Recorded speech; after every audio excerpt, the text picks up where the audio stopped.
I think largely it's in two major areas. The first is in terrorism and the effects of homegrown violent extremists, many of which are acting on their own. They're self-radicalized, so the idea that you may be able to anticipate or predict where or when they're going to show up makes it even harder for our counterterrorism authorities throughout the world. And as we've seen in Paris, okay, they are targeting areas where you have mass gatherings, and they're willing to take their attack at any point, including up to and entering the facility. They found out that the security to get into many of our facilities is so tight that they then take their attack on the outside, which means that we're pushing our perimeters much farther out than we used to consider them.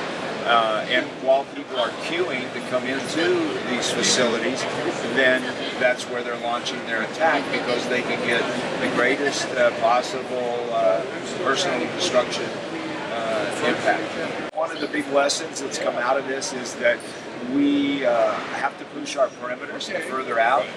We have to anticipate the crowd flows and try and minimize where we have large gatherings of people that are unprotected. Okay. The other thing is that the other major factor I think that impacts our venues, crowd gathering, is weather. A major consideration is how do I shelter these people from the bad weather, because the obligation is on the venue to protect them when they come to visit.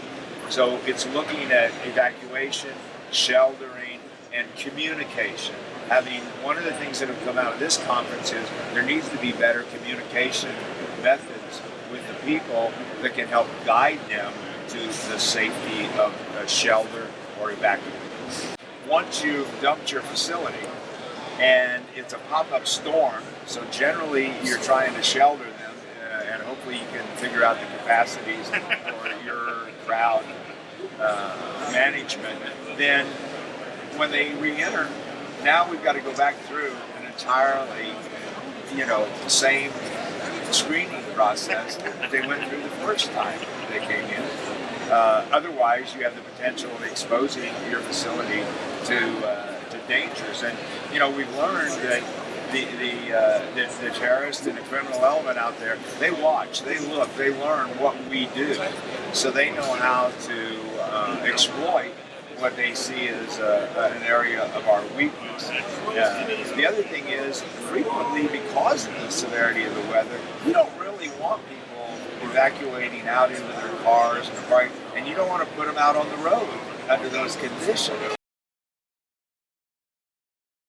Hopefully I can bring, as you say, a different perspective from issues that we're confronting and how we try to mitigate those particular issues.